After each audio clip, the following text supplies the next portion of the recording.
લક્ષ્ય ન્યૂઝ, એક નજર, એક લક્ષ્ય. સુરેન્દ્રનગર જિલ્લા કોંગ્રેસ પ્રમુખ નૌશાદ સોલંકી, પ્રવક્તા ડોક્ટર મનીષ દોશી, વિક્રમ રબારી સહિતના આગેવાનોની પોલીસ દ્વારા અટકાયત કરવામાં આવી. અંદાજે 20થી વધુ કોંગ્રેસના હોદ્દેદારો, આગેવાનો અને કાર્યકરોની પોલીસ અટકાયત કરી. દૂધરેજ પાસેનો પુલ બંધ કર્યા બાદ તંત્ર દ્વારા આપવામાં આવેલા બિસ્માર અને ઉબડખાબડ ડાયવર્ઝનના રસ્તાઓ વિરોધ દરમિયાન કરી અટકાયત. બિસ્માર ડાયવર્ઝન રસ્તા પર બેસી કોંગ્રેસ દ્વારા ચક્કાજામ કરી વિરોધ કરી રહ્યા હતા.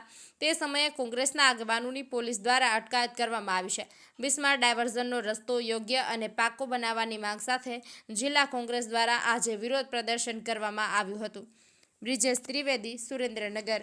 કોંગ્રેસના શાસનની અંદર આ સુરેન્દ્રનગર ઝાલાવાડને કશું જ મળ્યું નથી. માત્ર આ સુરેન્દ્રનગરને ખાડા નગરીમાં પરિવર્તિત કરી દીધું છે. જે લોકો બહારથી આવે છે આ સુરેન્દ્રનગરને સુરેન્દ્રનગર નહીં પરંતુ નર્ક નગરી તરીકે ઓળખાતી જાય છે. સમગ્ર શહેરની અંદર તમામ વ્યવસ્થાઓ પડી ભાંગી છે. રસ્તાઓનું નામો નિશાન નથી રહ્યું. આજે ગરીબ દર્દીઓ હોય, બહેનો હોય, બાળકો હોય, એ લોકો માટે શ્વાસ લેવું આજે દુર્લભ થઈ ગયું છે. આજે સમગ્ર શહેરની અંદર ગંદકીના સામ્રાજ્યએ ભરડો લીધો છે. રોડ રસ્તાની અંદર રસ્તા નહીં પણ ખાડાઓ વધારે છે. કોઈ પણ સામાન્ય માર્ગ નીકળી શકતા નથી.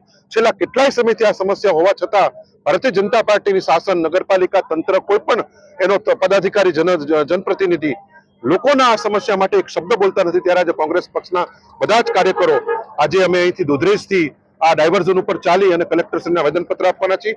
અમે ધરણા પ્રદર્શન હજી આગળ પણ કરવાના છીએ. આજે અમારા ખાસ પ્રદેશમાંથી અમારા મુખ્ય પ્રવક્તા મનીષભાઈ દોશી પણ ઉપસ્થિત છે. સાથે વઢવાણ શહેર અને સુરેન્દ્રનગર શહેર અને વઢવાણ તાલુકા દ્વારા કાર્યક્રમ આયોજિત કરવામાં મોટા ભાગના આખા જિલ્લામાંથી બધા જ કાર્યકરો અહીં ઉપસ્થિત છે. સુરેન્દ્રનગર શહેર કોંગ્રેસ સમિતિ અને વઢવાણ તાલુકા કોંગ્રેસ સમિતિના સંયુક્ત પ્રયાસથી આજ રોજ જનતાને પારાવાર મુશ્કેલી એટલે કે 43 ગામોને જોડતું સુરેન્દ્રનગર સાથેના રસ્તાની સંપૂર્ણપણે ખસ્તા હાલ અને એની જે વ્યવસ્થામાં એને આપવામાં અને સુધારો કરવામાં સદંતર નિષ્ફળ નીવેલા ભારતીય જનતા પાર્ટીના ભ્રષ્ટ શાસકોના કારણે હજારો નાગરિકો રોજ પરેશાનીનો સામનો કરે છે. આ ડાયવર્ઝન જે આપ્યું લાંબા સમયથી આ સમસ્યામાં પણ ભ્રષ્ટાચાર અને સમસ્યા ન ઉકેલીને 30 કિલોમીટર લોકોએ લાંબા અંતર સુધી જવું પડે છે. માત્ર સુરેન્દ્રનગર શહેરની સમસ્યા નથી. લાખો રૂપિયા ટેક્સ ઉઘરાવવાનો, કરોડો રૂપિયાના ટેન્ડરો નામે ભ્રષ્ટાચાર કરવાનો અને નવી વાત કરી સુરેન્દ્રનગરના નામે સૂત્રો આપવાના અને એ સુરેન્દ્રનગરને ખાડા નગરીમાં રૂપાંતર કરનાર ભાજપાના શાસકોના પાપે હજારો નાગરિકો પારાવાર મુશ્કેલી અનુભવ્યા.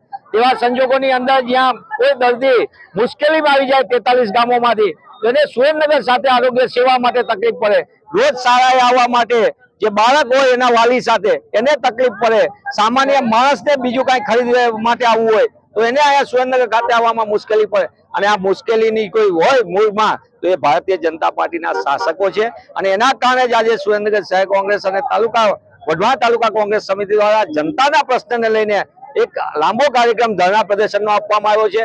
અને રાહુલજી જે દેશના જનનાયક છે એમની સ્પષ્ટ વાત છે કે કોંગ્રેસના સંગઠનની મજબૂતીથી કોંગ્રેસ છે જનતાના અવાજ બનવાનું છે. અને આ એ વાત લઈને અમે આ સમગ્ર મુદ્દાને લઈને આજે આંદોલનાત્મક કાર્યક્રમ આપ્યા. મને પૂર્ણ વિશ્વાસ છે આજના કાર્યક્રમમાં ધરણા પ્રદર્શનમાં સુરેન્દ્રનગર જિલ્લા કોંગ્રેસ સમિતિના અધ્યક્ષ નૌશાદભાઈ સોલંકી જેઓ પૂર્વ ધારાસભ્ય પણ છે અને મોટી સંખ્યામાં જિલ્લાના પણ આગેવાનો આજે આ પ્રશ્ન માટે આવ્યા છે. ત્યાં નિશ્ચિતપણે કુંભકર્ણની નિંદ્રામાં સૂઈ ગયેલું તંત્ર જાગે અને લોકોને ન્યાય આપે.